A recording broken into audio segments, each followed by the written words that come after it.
En mai 68, les étudiants manifestent et bloquent leurs universités pour protester contre diverses formes d'autoritarisme qu'ils jugent de plus en plus arbitraires, celui de leurs pairs, des enseignants, de l'armée et de la police.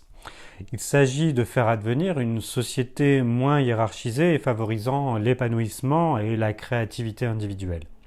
Ce mouvement étudiant est associé quelques jours plus tard à un conflit du travail sous l'égide de la classe ouvrière, lequel donne lieu à des blocages d'usines, à des manifestations et à une grève générale durant plus d'un mois.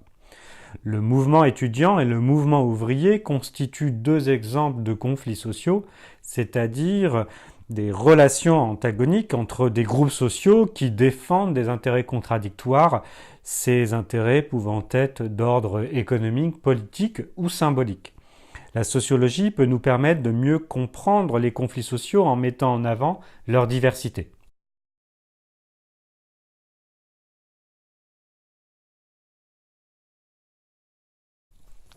Les premiers types de conflits sociaux qu'il est possible de distinguer renvoient aux conflits contribuant au changement social, donc aux transformations des valeurs, des normes et structures sociales qui caractérisent une société à un moment donné. Par exemple, les conflits du travail peuvent être source de changement social. Pour Karl Marx, en s'organisant pour défendre ses intérêts, la classe ouvrière peut lutter contre les propriétaires des moyens de production et améliorer ses conditions d'existence. Ainsi, en mai 68, le salaire minimum a augmenté de 20% à la suite des accords de Grenelle. Les conflits du travail peuvent donc améliorer sensiblement les conditions d'existence de la classe ouvrière. Les syndicats jouent un rôle important dans ce type de conflit et ont contribué à réguler les conflits sociaux puisqu'ils pacifient les relations entre salariés et employeurs et dans la mesure où des règles permettent aux représentants de salariés, syndicats de salariés et des employeurs, syndicats patronaux, de se rencontrer régulièrement dans un cadre défini par le droit du travail.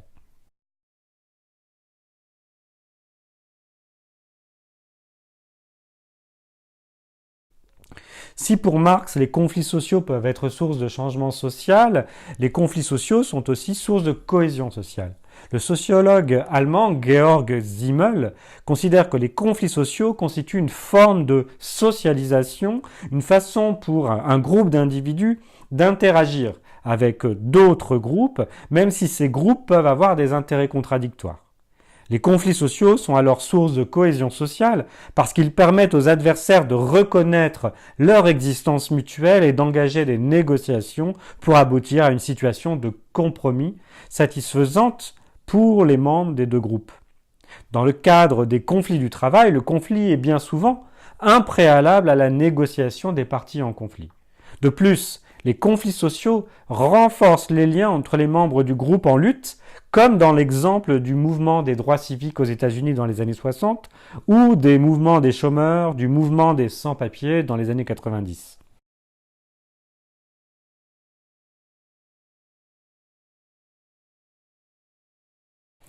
S'il existe des conflits sociaux favorisant le changement social, il existe aussi des mouvements de résistance au changement.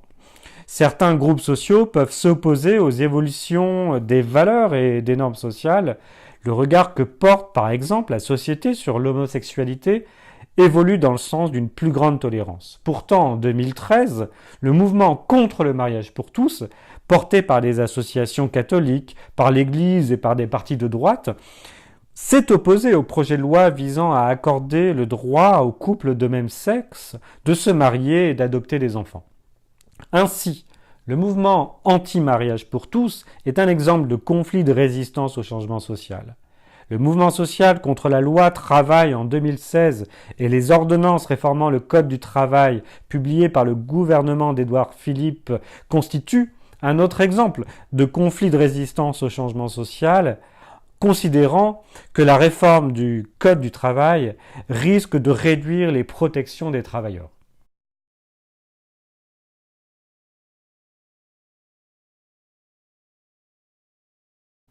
Enfin, pour Émile Durkheim, les conflits sociaux peuvent résulter d'une pathologie de la division du travail social, donc d'une crise du lien social.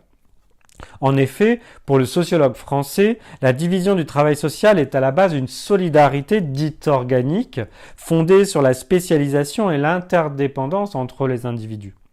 Mais Durkheim montre que si la division du travail social est trop poussée, la société peut connaître des situations de conflit social, prenant la forme de conflits de classe entre les travailleurs et leurs maîtres, entre ceux qui ont un emploi et ceux qui le perdent en période de crise économique, ou de conflits liés à la dégradation de la valeur travail, lorsque l'ouvrier dépossédé de ce qui faisait la fierté de son travail se retrouve aliéné par un travail qui a perdu de son sens, un travail en miettes devenu asservissant. C'est d'ailleurs dans ces termes que peut s'interpréter le mouvement de 68, car on trouve dans ce mouvement une forme de contestation du productivisme des sociétés industrielles.